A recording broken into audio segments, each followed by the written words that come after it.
남유다 패망 직전에 선지자로 소명과 사명을 받은 예레미야는 유다가 그들의 남편 되시는 하나님을 버리고 간음하고 행음하였음을 지적하였습니다. 그런데 이 선지서를 읽어보면 유다 백성들은요, 이렇게 말하는 것 같이 느껴집니다. 우리는 하나님을 버린 적이 없습니다. 우리는 하나님을 한순간도 잊어버린 적이 없습니다. 라고 말하는 것 같이 느껴집니다. 이들은 분명 산당에 올라가서 푸른 나무 아래에서 점을 쳤고요, 음란한 행동을 했습니다. 근데 그것은 마치 재미로 한 것이고 즐겁게 살아보자고 어쩌다 한번 한 것이지 우리는 하나님을 떠난 적이 없습니다 라고 말하는 것과 같다는 것입니다. 그들은 어떻게 보면 우리말로 말하면 모태신앙이죠. 태어날 때부터 신앙의 가문에서 태어나서 할례를 받고 의례적으로 안식일을 지키고 절기를 지키는 그런 삶을 살아왔던 유다 백성들입니다. 그들에게 신앙은 너무 당연한 것이었어요. 어쩌면 이것이 패망 직전의 남유다, 그들의 문제였을 수 있습니다. 여러분, 예전 부부의 세계라고 하는 드라마를 혹시 보셨습니까? 부부의 세계. 몇 년 됐어요. 거기 불륜을 저지른 남자 주인공이 나와요. 아내가 있는데 다른 아가씨랑 불륜을 저질렀습니다. 그때 이런 대사를 해요. 유명한 대사죠. 불륜을 저지른 남자가 이렇게 말합니다. 내가 미치겠는 건 두 사람을 동시에 사랑한다는 거야. 여러분 어떻게 생각하십니까? 지금 불륜을 저질렀어요. 들켰어요. 근데 난 정말 내 아내도 사랑해. 그리고 그 불륜의 그 내연녀도 나는 사랑해 라는 거죠. 그리고 또한 유명한 대사가 있는데요. 사랑하는 게 죄는 아니잖아 라고 말합니다. 여러분 어떻게 생각하십니까? 이 대사는요, 드라마를 보는 수많은 사람들을 격분시켰습니다. 특히 여성분들을 격분시켰죠. 저놈 저거. 이런 것을 두고 우리는 자기 합리화라고 말하죠. 사랑은 좋은 거니까. 아니 아내도 사랑하고 저 아가씨도 사랑하고 사랑은 좋은 거 아니야? 그러니까 괜찮은 거 아니야? 라고 자기를 속이는 거죠. 자기를 기만하는 것입니다. 여러분 우리는요, 이 죄를 지을 때 자기를 기만할 때가 참 많습니다. 어쩌다 보니 그런 거지 한 번 그런 거지 아니 내가 이거 죄를 지어서 뭔가 또 내가 은혜를 받는 게 있잖아, 용서를 받는 게 또 있잖아, 이러면서 우리는 죄를 쉽게 용납해버리죠. 자기 기만입니다. 그런 식으로 우리는 자기 기만할 때가 많아요. 여러분, 사람이 아내를 두고 아내를 사랑하는데 아내를 정말 사랑한다면 다른 내연녀를 사랑할 수 있는 것입니까? 여러분 어때요? 표정을 보니까 될 수 있는 것처럼 아무렇지도 않은 것 같은데 분노하는 표정이 없어요. 아내를 사랑한다고 말하는데 다른 내연녀를 사랑할 수 있는 것입니까? 아니잖아요. 여러분 그걸 뭐라고 말합니까? 그건 사랑이 아니죠. 그건 유희죠. 그건 쾌락이죠. 음란이죠. 간음입니다. 그걸 두고 우리는 사랑이라고 말할 수 없다는 것이죠. 마찬가지입니다. 여러분들이 하나님을 사랑한다면, 하나님을 믿는다면 동시에 우상을 섬길 수가 없는 것입니다. 하나님은 우리에게 호세아 10장 2절에 두 마음을 품지 말라라고 말씀하셨어요. 그러니까 하나님을 사랑하면서 동시에 우상을 가까이 두지 말라라는 거죠. 이것은 신약에도 말씀이 있습니다. 야고보서 4장 8절 말씀, 두 마음을 품지 말라. 그러나 어리석은 우리는 거짓의 아비인 마귀에게 속습니다. 아니면 어쩌면 우리는 속기를 바라죠. 알면서도 속아줍니다. 그래야 내 마음이 편해지니까. 여러분 진실 앞에 선다고 하는 것은 힘든 일입니다. 진실 앞에 선다는 것. 우리 죄송합니다. 이건 다른 의도를 갖고 말하는 건 아니에요. 우리 여성분들 지금 화장하셨잖아요. 화장을 지우면 어떻게 됩니까? 진실이 드러납니다. 불편해져요. 내 얼굴이 왜 이래? 늘 화장해 있는 자신의 모습이 자신의 모습이라고 생각하죠. 아닙니까? 아니어도 괜찮아요. 우리가 진실 앞에 서면요 불편합니다. 진실 앞에 있으면 내가 여러 가지로 불편해져요. 그러니까 우리는요 속아줍니다. 스스로가 자기를 기만하죠. 마찬가지로 우리 영적인 문제도 마찬가지입니다. 이 거짓의 아비인 마귀가요 죄로 얼룩진 우리에게 계속해서 거짓말을 걸어옵니다. 괜찮다고 그 정도 죄는 아무렇지 않다고. 그래서 여러분 교회 안에도 거짓말이 많아요. 왜? 우리가 여전히 죄를 갖고 있기 때문입니다. 이 거룩한 예배당에 함께 모여서 예배를 드리는데 여러분 우리 안에 거짓말들이 있습니다. 타락한 교회일수록 거짓말이 더 많죠. 오늘 우리가 살펴보는 예레미야 7장 8장은요 당시 타락한 구약교회에게 주시는 말씀입니다. 타락한 구약교회, 멸망 직전에 서 있는 타락한 구약교회의 죄를 가르쳐주는, 그들의 어떤 거짓말이 있었는가를 가르쳐주는 말씀이라고 할 수 있어요. 이 거짓말을 우리가 함께 살펴보면서 반면교사로 삼으며 우리는 어떤 진리를 쫓아가야 되는가에 대해서 같이 은혜를 나누고자 합니다. 먼저 외형과 규모가 주는 거짓말이 있습니다. 여러분 2절로 4절 말씀 보시겠습니다. 제가 2절 3절 읽고 4절 다 같이 읽을게요. 7장 2절입니다. 너는 여호와의 집 문에 서서 이 말을 선포하여 이르기를 여호와께 예배하러 이 문으로 들어가는 유다 사람들아 여호와의 말씀을 들으라. 만군의 여호와 이스라엘의 하나님께서 이와 같이 말씀하시되 너희 길과 행위를 바르게 하라. 그리하면 내가 너희로 이곳에 살게 하리라. 시작. 너희는 이것이 여호와의 성전이라 여호와의 성전이라 여호와의 성전이라 하는 거짓말을 믿지 말라. 아멘. 여러분 얼마 전에 산당에 올라가서 우상 숭배하고 행음하던 유다 백성들입니다. 그런데 오늘 본문 말씀 보십시오. 여호와의 집 문에 드나드는 유다 백성들이 많습니다. 이들은요 산당에 올라가서 우상 숭배도 하고 행음도 하고 안식일이 되면 절기 때가 되면 성전에 나와 하나님께 제사도 드리는 예배도 드리는 사람들인 것이죠. 그런데 예레미야는 하나님의 말씀을 전하는 것입니다. 이곳이 여호와의 성전이라라는 거짓말을 믿지 말라라고 이렇게 말하고 있는 것이죠. 아니 예루살렘 성전이 성전이죠. 솔로몬이 하나님의 명령대로 지은 성전입니다. 그곳은 하나님께 제사가 올려지고 있고요. 그곳에는 사람들이 제물을 가지고 하나님께 바치는 그런 성전입니다. 그런데 누가 봐도 성전인데 이곳이 성전이 아니라니요. 이것이 도대체 무슨 말입니까? 여러분 이런 것이죠. 성전의 의미를 떠나버린 것입니다. 무슨 말입니까? 여러분 성전이 어떤 의미를 가져요? 성전은 무슨 공간입니까? 여호와의 임재를 누리는 곳이 성전이죠. 성전은 하나님이 임재하는 곳이 성전이 되는 것입니다.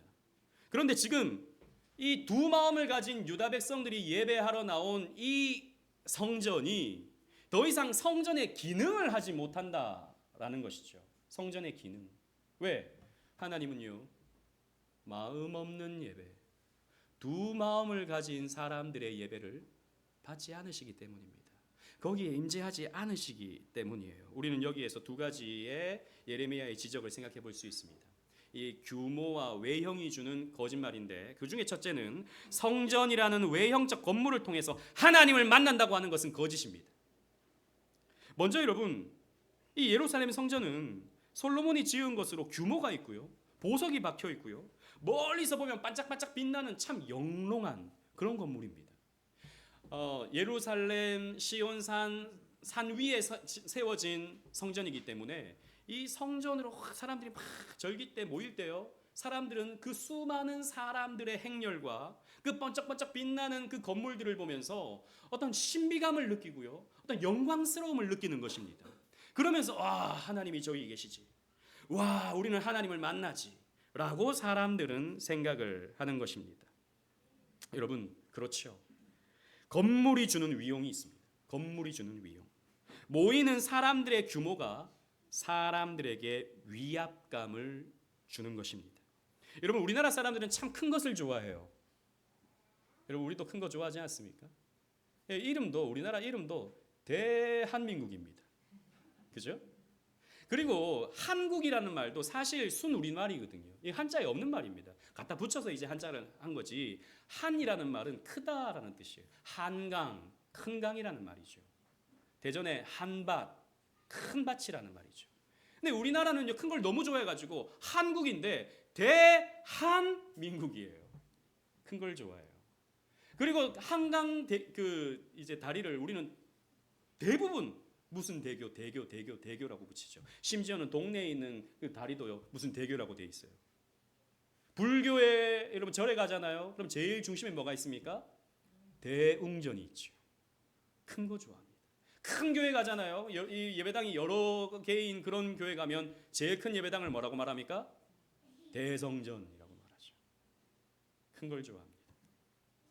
여러분, 교회가 이런 집착이 있어요. 어떤 집착이 있냐면 우리는 큰 교회가 좋은 교회라고 은연중에 생각합니다. 큰 교회. 거기에 뭔가가 있지. 거기에 뭔가 하나님 역사가 있지. 라고 생각을 하죠. 그리고 큰 교회의 담임 목사님을, 유명한 목사님을 우리는 또 능력 있는 목사님, 좋은 목사님이라고 생각하는 경향이 있습니다. 실제로 여러분들이 유튜브에서 찾아 듣는 설교라든지 메시지가 있을 수 있잖아요. 어떤 교회입니까? 큰 교회예요. 작은 교회 목사님 설교 잘 안 들을걸요? 그렇지 않습니까? 큰 교회 유명한 분에게 뭔가가 있다고 우리는 생각을 한다는 것이죠. 예전에 목사님들이 함께 있는 카톡방에, 단체 카톡방에, 제가 또 어느 특정 교회를 또 비판하면 또 좀 그렇잖아요. 그냥 대충 얘기하겠습니다. 저 오류동에 대한민국에서 제일 큰 예배당을 가진 교회가 있어요. 그 교회의 영상인데 성도들이 빽빽하게 차서 전부 다 흰 성가대 가운을 입고 악보도 안 보고 찬양을 합니다. 찬양도 잘해요. 영광 이렇게 찬양을 해요. 그 영상을 공유하면서 와, 하나님의 영광이 느껴진다라고 어느 목사님이 이제 공유를 해놓은 거예요. 근데 저는 그걸 보면서 제가 좀 삐딱해서 그런지 모르겠지만 물론 뭐 보기에는 너무 아름다워요. 보기에는 너무 멋져요. 그런데 그걸 보면서 이게 하나님 영광 맞나? 이런 생각이 좀 들었습니다. 왜냐하면 그 교회는요 북치고 장구치고 온갖 예언, 방언, 뭐 은사 이런 것들을 추구하는 하나님의 말씀은 온데간데 없고, 죄송합니다 이런 표현이 좀 너무 극단적일지 모르겠지만 무당 푸닥거리 하는 것 같은 그런 예배를 드리는 그런 교회예요. 그런 교회에 사람들이 수천 명이 서서 성가대 가운을 입고 하얀 가운을 입고 영광 영광 외치면 눈에 보기에는 대단한 것 같고 눈에 보기에는 너무나도 멋져 보이고 아름답지만 과연 그 교회를 통해서 하나님이 영광 받으시는가는 저는 좀 다른 문제라고 생각합니다. 여러분, 중세의 성당을 한번 가보십시오. 저 독일에, 저 프랑스에 어마어마한, 이탈리아의 어마어마한 성전을 가보십시오. 성당을 가보십시오. 그 자체로 위압감을 가집니다. 대단하다, 대단하다. 그 성당에 탁 들어가잖아요. 그러면 스테인글라스, 빨갛고 노랗고 파란 그 스테인글라스에서 비춰지는 빛에 의해서 영롱함이 드러납니다. 그럼 사람들은 그 앞에서 위압감이 느껴져요. 거룩하다. 또 들어갈 때 여러분 물두멍도 있잖아요. 성당에는 손도 탁 씻고 탁 들어가면 찬양도 막 어디서 들리는 듯 마는 듯 막 천사 소리 같은 이런 거 들리면요 거기에서 사람들은 이제 종교심을 느낍니다. 종교심을 느껴요. 동방정교회도 마찬가지죠. 이번에 우리 단기선교팀이 가서 그 카자흐스탄의 제일 유명한 젠코브 성당이라고, 동방정교회입니다. 러시아 정교회죠. 거길 들어갔어요. 거기는 뭐 바깥부터가 알록달록 이뻐요. 예배당이, 성당이 예뻐요. 들어가니까 온 곳이 다 금칠을 해놨습니다. 온 곳을 다 금칠로 해놨어요.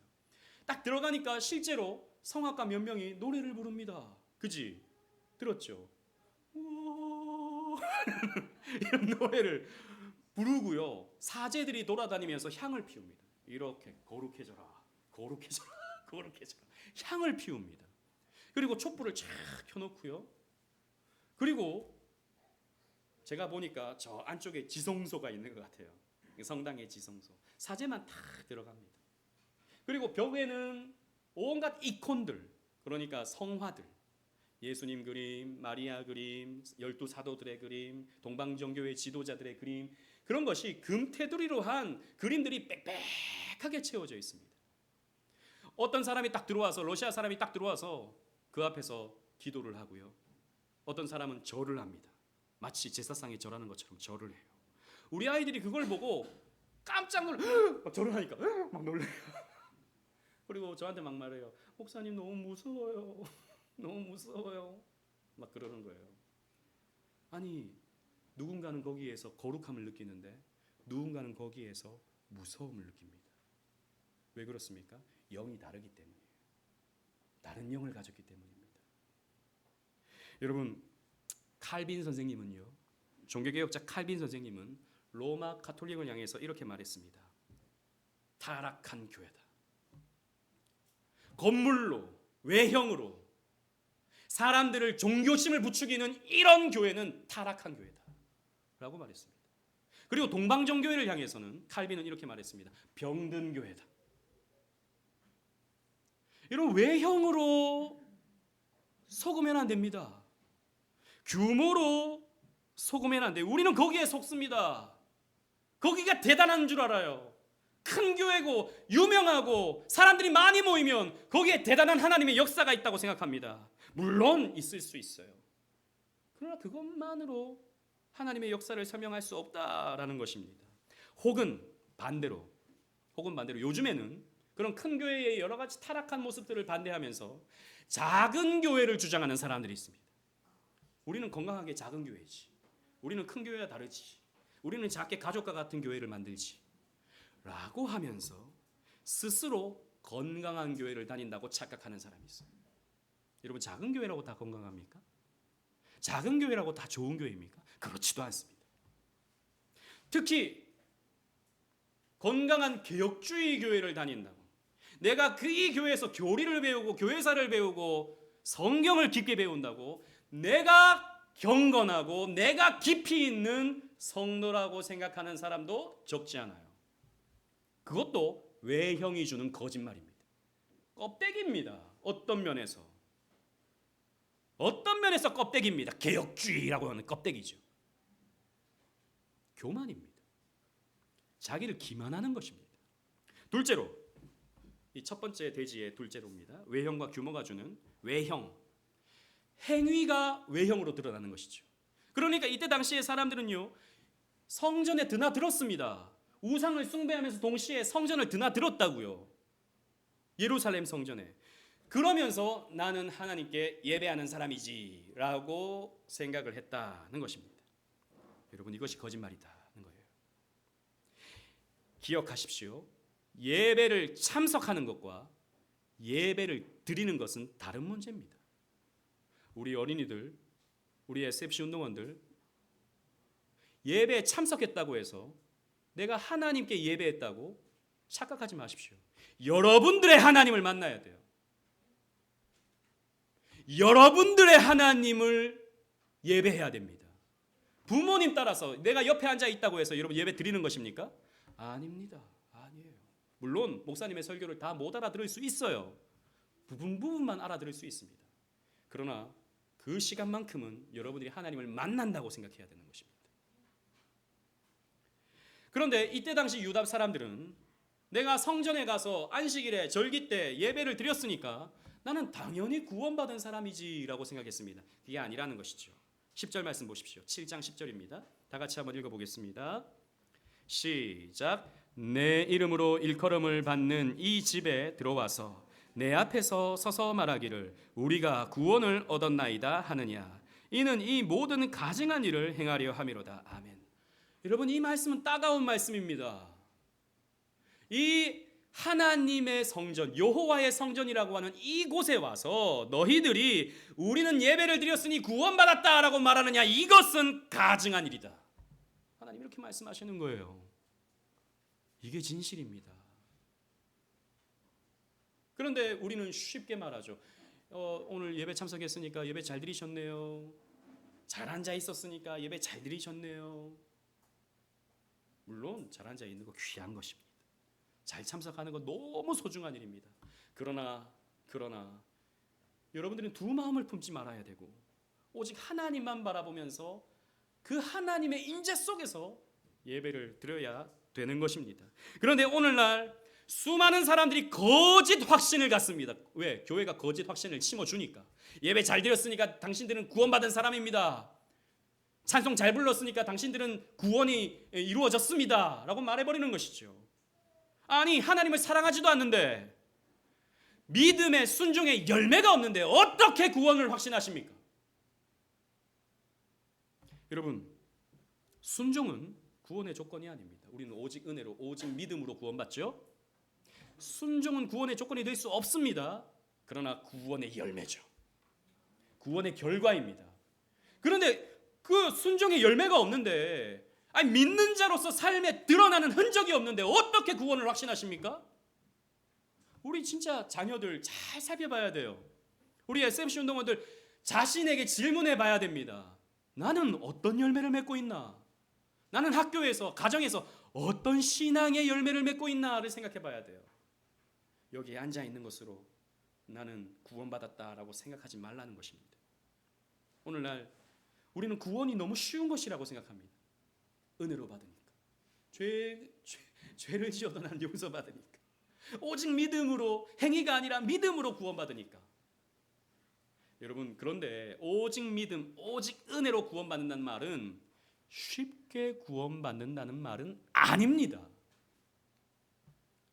결코 아니에요. 다음 대지로 이어집니다. 감정과 느낌이 주는 거짓말이 있어요. 즉, 왜 사람들이 이때 당시에 거짓 확신을 가졌냐? 이 선지자들이, 거짓 선지자들이 거짓 확신을 심어줬거든요. 백성들을 가르쳐야 할 선지자들이 사람들이 듣고 싶어하는 말을 전해줬던 것입니다. 여러분 8장으로 넘어가 보십시오. 8장 10절 11절 말씀입니다. 제가 10절 읽고 11절 다 같이 읽을게요. 그러므로 내가 그들의 아내를 타인에게 주겠고, 이 말은 이제 바벨론 포로로 끌려가서 너희들의 아내가 저 바벨론 사람들의 아내가 될 것이다 라는 말입니다. 심판의 메시지죠. 그들의 밭을 그들이 차지할 자들에게 주리니 그들은 가장 작은 자로부터 큰 자까지 다 욕심내며 선지자로부터 제사장까지 다 거짓을 행함이라. 11절 시작. 그들이 딸 내 백성의 상처를 가볍게 여기면서 말하기를 평강하다 평강하다 하나 평강이 없도다. 아멘. 여러분 보십시오. 하나님의 심판이 지금 눈앞에 다가와 있는데, 바벨론 심판이 이제 유다 백성들 눈앞에 다가와 있는데, 왜요? 그들의 죄 때문에, 그들의 교만함 때문에. 그런데 선지자들이 뭐라고 말합니까? 제사장들이 뭐라고 말합니까? 거짓말로 평강하다 평강하다 라고 말하는 것이다 는 거죠. 거짓말이다 라는 것입니다. 여러분, 이런 것이죠. 그들의 죄를 가볍게 여기는 것입니다. 우상숭배? 그거 한 번 한 거잖아. 산당에 올라가서 행음한 거? 그거 그냥 재미로 한 거잖아. 하나님은 그렇게 속 좁은 하나님 아니세요. 하나님은요, 마음이 넓으세요. 용서하십니다. 괜찮아요. 죄책감 갖지 마세요. 너무 눌려하지 마세요. 다 용서하십니다. 괜찮아요. 눈 한번 찔끔 감고 그냥 넘어가세요. 평강할 겁니다. 하나님이 우리를 도우실 겁니다. 바벨론 포로로 끌려간다고요? 그런 말 하지 마세요. 하나님 우리를 용서하시고 우리를 축복하실 겁니다. 거짓 선지자들이 이런 말을 한 것입니다. 그리고 당신들에겐 구원이 이루어졌으니 샬롬 샬롬. 이 평강하다는 말이 샬롬이거든요. 샬롬 샬롬 이렇게 말하는 것이죠. 우리가 많이 듣는 말 아닙니까? 우리 얼마나 서로를 축복합니까? 평강을 너희에게 주노라 라고 하면서 죄를 짓고 있는 사람에게, 우상을 숭배하고 있는 사람들에게 어찌 평강이 임할 수 있겠습니까? 하나님의 심판이 임하는 것이죠. 근데 오늘날도 마찬가지고요, 이 구약시대도 마찬가지고 사람들이 듣고 싶어하는 말을 하는 거예요. 여러분, 우리 시대의 평강을 외치는 유명한 미국의 목사님이 있습니다. 제가 오늘 참 다른 목사님을 자꾸 비판해서 죄송합니다만, 이분은 워낙 유명하니까 레이크 우드 교회의 조엘 오스틴이라는 목사님이시죠. 지금도 여러분 미국의 이 레이크 우드 교회는 주일마다 6만 명 가까이가 모입니다. 6만 명, 6천 명만 아니고요, 6만 명. 어마어마한 교회죠. 그냥 일반적인 예배당에서 사람들을 수용할 수가 없으니까 스테디움을 빌려서 예배를 드립니다. 엄청나죠. 이 교회의 목사님 이름이 조엘 오스틴이라는 목사님입니다. 이분은 사실 신학 공부를 한 분이 아니에요. 아버지가 목사였는데 어떻게 목사가 됐는지 잘 모르겠습니다. 저도 미국은 그런 일들이 간혹 있는 것 같아요. 이분이 쓴 책 중에 유명한 책이 긍정의 힘이라는 책이죠. 긍정의 힘. 한국에서 베스트셀러였습니다. 지금도 어떻게 보면 역사 속에서 우리 한국 교회의 역사 속에서 가장 많이 팔린 경건서적일지 몰라요. 경건서적이 아닌 것 같은데 경건서적이라고 하니까 우선. 그리고 이분이 쓴 또 다른 베스트셀러가 잘 되는 나입니다. 잘 되는 나. 나 잘 된다는 거죠. 부정한 것 생각하지 말라라는 거죠. 부정적인 것 생각하지 말라라는 거죠. 구약에 나오는 죄, 형벌, 심판, 진노 이런 메시지는 구시대의 가르침이니까 자신은 이것을 설교하지 않겠다라고 천명한 목사님입니다. 심판, 저주, 죄, 형벌 이런 거 구약에 나 있는 말씀이지 우리 신약 시대잖아 라고 이렇게 말하는 것이죠. 이분이 쓴 긍정의 힘이라는 책 127페이지에 이런 글귀가 있습니다. 잘 들어보십시오. 긍정은 아무리 강조해도 지나치지 않다. 하나님이 바로 긍정적인 분이시기 때문이다. 하나님에게는 부정적인 면이 조금도 없다라고 했어요. 부정적인 면이 조금도, 여러분 하나님이 부정적인 면이 조금도 없습니까? 하나님에게? 이거 구약이라고요? 그럼 신약에 예수님은 부정적인 면이 전혀 없습니까? 베드로에게 이렇게 말씀하셨죠. 사탄아 물러가라. 너는 나를 넘어지게 하는 자로다. 예수님 부정적인 말씀하셨어요. 그렇지 않습니까? 그런데 이분은 긍정적인 것만 얘기하겠다라는 것이죠. 이분이 유명한 토크쇼인 레리 킹 쇼에 나왔습니다. 그 나이 드신 분이 진행을 하는데 아주 유명한 토크쇼입니다. 여기에서 이거 인터넷에 돌고 있는 영상들이 많아요. 레리 킹이 묻습니다. 당신은 왜 사람들을 죄인이라고 말하지 않나요? 목사님인데. 이렇게 물었어요. 단도직입적으로. 오스틴이 이렇게 대답합니다. 저는 그런 단어 안 씁니다. 저는 그 부분에 대해서 아예 생각하지 않습니다. 앞으로도 그럴 것입니다. 저는 대부분의 사람들이 자신들이 하고 있는 잘못된 것을 스스로 알고 있다고 생각해요. 저는 그런 사람들을 교회로 이끌어서 그들에게 당신은 변화될 수 있습니다 라고 말해주고 싶습니다. 당신의 삶 속에서 변화가 일어날 수 있다는 것이지요. 그러기에 저는 사람을 정죄하는 그런 방법을 취하지 않아요 라고 말했어요.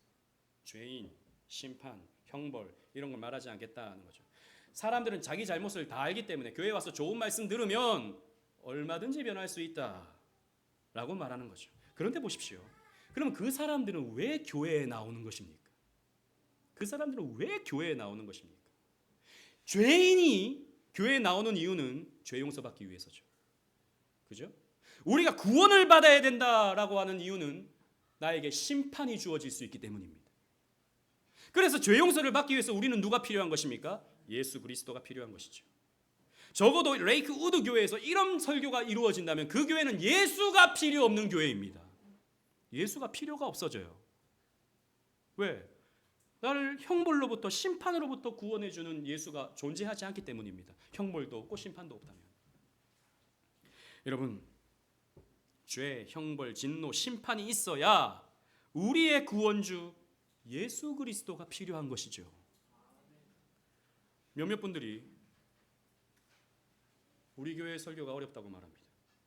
몇몇 분들이 네, 그런 것 같아요. 제가 생각해도. 좀 쉽게 하려고 노력합니다. 저도 나름.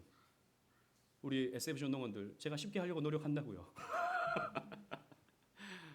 그래도 어렵죠. 어렵습니다. 왜냐하면 제가 곰곰이 생각할 때 저의 설교와 우리 개혁신앙 강좌는 대중적이지 않기 때문입니다. 파퓰러한 설교, 파퓰러한 어떤 강론이 아니기 때문이죠. 여러분, 대중적인 설교가 어떤 것입니까? 예를 들자면 이런 것이죠. 주로 여러분 대중적인 설교는 이런 것입니다.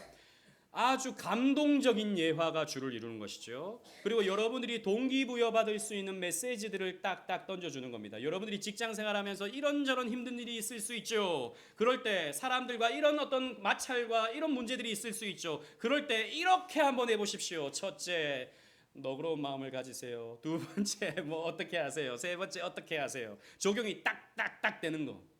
그런 설교를 듣잖아요. 그럼 사람들은 동기부여가 됩니다. 아, 그렇지. 혹은 어떤 성도가 참 힘들고 가난했는데 여러분 그분이 작정 기도를 100일 동안 했더니 하나님께서 그분의 금고의 문을 활짝 열어주셔서 그분이 땅도 사고 아파트도 사고 좋은 것 많이 사셨습니다. 하나님이 복을 주신 것이지요 라고 딱 하잖아요. 그럼 사람들이 동기부여를 받습니다. 아, 그렇지, 작정 기도를 해야 되는구나. 그분이 며칠을 했다고요? 100일. 그럼 나도 100일을 해야지. 이러면 동기부여가 딱딱 되는 것입니다. 이런 설교를 듣잖아요. 그러면 귀가 커집니다, 여러분. 실제로 잘 들립니다. 재밌죠? 이게 파퓰러한 설교라고 할 수 있어요. 근데 우리 교회에 오면은 뭐 교회 안에 거짓말이 있다고 막 얘기하고 교리를 배우고 교회사를 배우고 이런 것들이 딱딱하게 느껴지는 거죠. 감동이 없죠. 너무 지적이다, 너무 메마른 것 같다 라는 생각이 들죠. 그런데 여러분, 왜 우리가 이런 감동을 추구하느냐? 근대로 넘어오면서, 예전에 제가 또 오후에 강론을 한 적이 있었는데, 근대로 넘어오면서 우리 시대는 지금 감정의 시대입니다. 포스트 모던 시대는 사실 진리가 해체되는 시대이기 때문에 뭐가 중요하냐? 내가 느끼고 내가 감동하는 게 필요해요. 교회도 마찬가지입니다. 내가 느끼고 뭔가 감동할 수 있는 그 무언가를 교회에서 얻어야 된다고 생각하는 거죠. 그것이 오늘날 우리에게 은혜가 되는 것입니다. 은혜 받았어요. 여러분, 보통 우리 은혜 받았어요 라는 말이 어떤 말이죠? 감동 받았어요. 찬양 너무 감동적이었어요. 목사님 예화가 너무 감동적이었어요. 그럴 때 은혜 받았습니다 라고 말하는 거죠. 그죠? 감동이 곧 은혜가 되는 시대가 되는 것입니다. 그런데 여러분, 이 감동이 자꾸 강조되니까 우리의 예배가 진리에서 떠나서 어떻게 되냐? 사람들을 자꾸 감동시키는 예배가 되려고 하는 거죠. 그러니까 예배의 주가 찬양으로 채워지는 것입니다. 함께 찬양하는 회중 찬양으로. 그래서 저 분당의 강남의 유명한 교회를 가면 이제 예배 순서가 없어요. 그냥 사람들이 모여서 막 찬양합니다. 찬양하다가 장로님 나와서 기도하고 그 다음에 목사님 나와서 설교하고 축도하고 그 다음에 또 찬양하다가 끝납니다. 그죠? 그런 교회, 여러분, 그런 교회들이 다 큰 교회들이에요. 왜 찬양하죠? 함께 막 노래를 부르고 감동적인 가사를 부르고 그리고 사회자의 그 인도자의 아주 감동적인 멘트 하나 탁 넣어주면 뭔가 가슴이 찌릿찌릿한 거죠. 베이스 기타가 둥 하면 가슴이 벌렁벌렁해지는 것입니다. 그걸 우리가 은혜라고 말하는 거죠. 제가 지난번에 우리 방 집사님이 실로암 한번 얘기한 적이 있었잖아요. 2주 전에. 제가 우리 방 집사님의 말에 제가 디스를 하거나 그런 건 결코 아닙니다. 저도 그 영상 봤어요. 군인들이 연무대 교회 꽉 채워가지고 오 주여 당신 율동하면서 소리치면서 수천 명의 군인들이 그 연무대 교회, 저도 연무대 교회에 있었거든요. 8주간 막 실로암 내게 주심 춤추고 노래하고 대단하죠. 저는 긍정적인 면이 있다고 생각합니다. 그 예수 모르는 사람들이 거기에 와서 실로암이 뭔지 막 궁금해하고 찬양하는 게 이렇게 즐겁구나 생각해서 좋은 감정을 가지면 그건 나쁘지 않다고 생각합니다. 근데 우리는 그걸 보면서 야, 은혜롭다라고 생각하죠. 은혜롭다. 근데 여러분, 그게 하나님이 받으시는 찬양일까요? 그 사람들이 정말 실로암 주심을 감사하면서 찬양하는 것일까요? 실로암이 뭔지는 알까요? 실로암이라는 말이 보냄받았다라는 뜻인데 이제 소경이 예수님께 보냄받아서 실로암 목가에서 눈을 씻었더니 눈이 떠지는 그 장면인데 그걸 이해하고 그 사람들이 그걸 부를까요? 아닐 것 같은데요. 아닌 것 같은데요. 그럼 그 사람들이 부른 것은 무엇입니까? 노래죠. 노래입니다. 신나는 비트에 맞춰서 오 주여 라고 부르는데 그 주가 무슨 주인지 모르고 부르는 것이죠. 여러분, 그게 은혜입니까? 그게 정말 은혜인 것입니까? 여러분, 우리는 그런 것들에 감동을 느껴요. 그런데 여러분, 성경에 그와 비슷한 장면이 있습니다. 수백 명의 사람들이 모여서 함께 춤추고 함께 노래하고 하는 장면이 딱 한 장면 나옵니다. 어딘지 아세요? 바로 갈멜산에서 바알 숭배하던 사람들이 그렇게 합니다. 춤추고 노래하고 막 바알 숭배하는 사람들이, 군무를 막 수백 명의 사람들이 바알 숭배하는 방법이 그렇게 하는 것입니다. 아니 목사님, 근데 다윗도 춤추다가 바지 막 내려가고 막 그랬잖아요. 여러분, 그것은 예배 시간이 아니었어요. 법궤 옮기면서 그것이 너무 즐거워서 춤을 췄던 것이죠.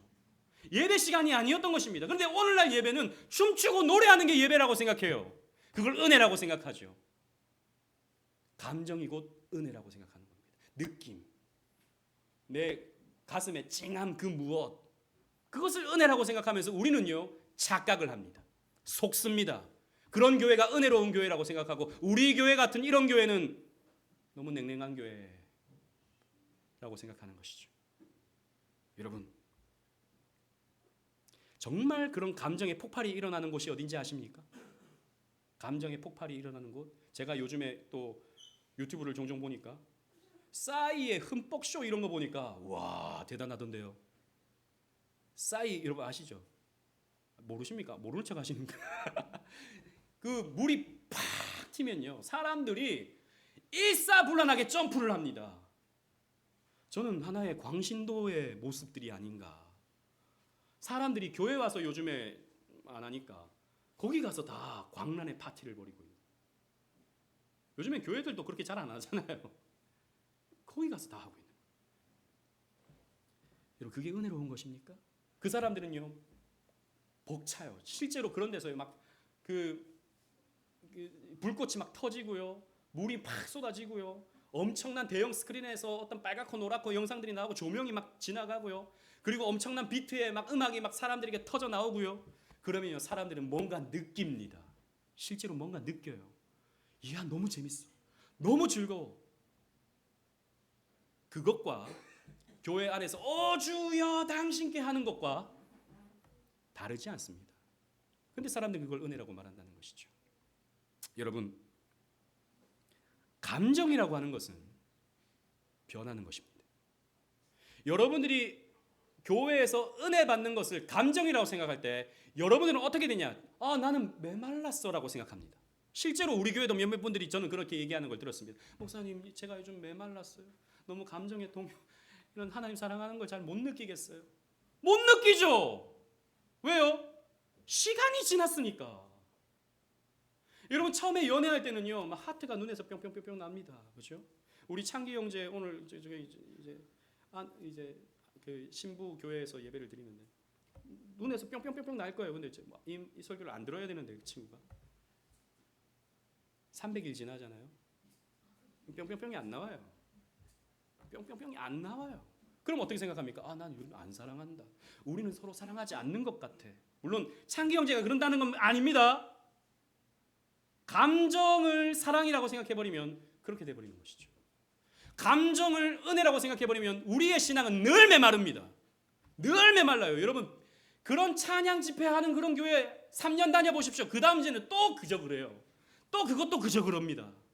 그럼 난 하나님 안 사랑하나? 이렇게 생각한다는 것이죠. 그러면서 여러분들은 하나님과의 관계가 끊어져 버리는 것이죠. 아닙니다. 아닙니다. 믿음이라고 하는 것은, 우리의 믿음이라고 하는 것은 물론 감정이 있어요. 하지만 거기에는 하나님에 대한 지식이 있습니다. 이것도 하나님을 믿는 거예요. 그리고 하나님을 향한 순종의 열매가 있습니다. 이 감정과 이 세 가지가 지정의가 함께 가는 것이 건강한 신앙이 되는 거예요. 그런데 감정을 나의 신앙이라고 생각해버리고 믿음이라고 생각해버리면 심각한 문제가 발생하는 것이죠. 속지 마십시오. 감정이 여러분들의 믿음이 되어서는 안 됩니다. 말씀을 맺겠습니다. 타락한 교회의 거짓말을 분별하십시오.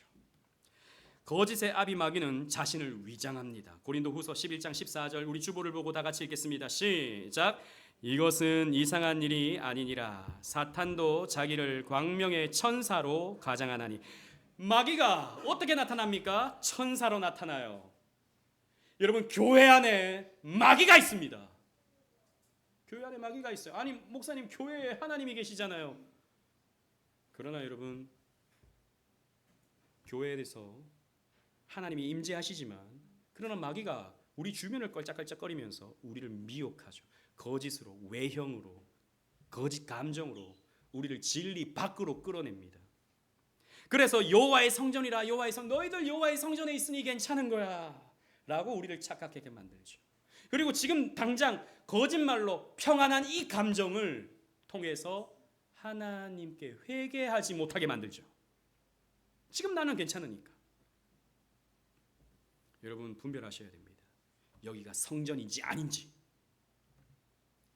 하나님의 임재가 여러분들에게 있는지 없는지 분별하셔야 됩니다. 다시 말씀드립니다. 하나님의 임재는 어떻게 이루어지는 것입니까? 말씀을 통해서 이루어지는 것입니다. 하나님 무슨 느낌으로 오는 것이 아니라, 무슨 신비로 오는 것이 아니라 오늘 나에게 주시는 말씀으로 나에게 찾아오시는 거예요. 그게 하나님의 임재입니다. 여러분, 오늘 설교가 들리십니까? 부분적으로 깨달아지십니까? 하나님이 여러분들을 만나주시는 거예요. 이걸 통해서 우리는 하나님의 임재를 누리는 것입니다. 그런데 다른 것들로 자꾸 하나님의 임재를 느끼려고 하면 문제가 발생하는 것이죠. 분별하셔야 되는 것입니다. 그리고 목사의 설교가 참인지 거짓인지 분별하셔야 됩니다. 아무 설교나 듣고 유명한 목사님이라고 다 하나님 말씀이 아닌 것입니다. 요한일서 4장 1절 말씀 우리 다 같이 한번 읽어보겠습니다. 시작. 사랑하는 자들아, 영을 다 믿지 말고 오직 영들이 하나님께 속하였나 분별하라. 많은 거짓 선지자가 세상에 나왔습니다. 아멘. 다른 영들이 있다는 겁니다. 거짓 영들이 있다라는 겁니다. 그러니 하나님께 속했나 아닌가 분별해보라 라는 것입니다. 교회라고 다 교회가 아니고 목사라고 다 목사가 아니기 때문이에요. 그래서 칼빈 선생님은 우리에게 참교회의 표지가 세 가지가 있다라고 말했습니다. 칼빈은 사실 두 가지를 말했죠. 나중에 녹스가 거기 한 가지를 더했는데, 첫 번째는 그 교회가 바른 말씀을 전하는가를 봐야 된다 그랬습니다. 다 바른 말씀 전한다고 하잖아요. 다 진리의 말씀을 전한다고. 이단도 심지어는 그렇게 말하잖아요. 그럼 어떻게 할 수 있냐? 교리와 교회사로 검증을 해봐야 돼요. 그래서 여러분, 교리와 교회사를 배워야 되는 것입니다. 두 번째로, 성례가 신실하게 집행되는가? 세례를 아무나 주는가? 아니면 준비하고 신앙 고백이 확실한 사람에게 세례를 주는가? 성찬을 아무나 받는가? 아니면 준비하고 마음을 준비하고 나 스스로를 돌아보는 사람에게 성찬을 주는가? 이것을 통해서 참교회인가 거짓교회인가가 드러난다. 나머지 세 번째 존 녹스가 덧붙인 것은 그 교회의 권징이 정당하게 집행되고 있는가? 권징이 무엇입니까? 다스려지는가? 그 교회 당회를 통해서 성도들이 다스려지는가? 아니면 자기 하고 싶은 대로 신앙생활을 하는가? 이 문제죠. 이것을 통해서 여러분들은 검증하셔야 됩니다. 참교회와 거짓교회를요. 타락한 교회와 건강한 교회를요.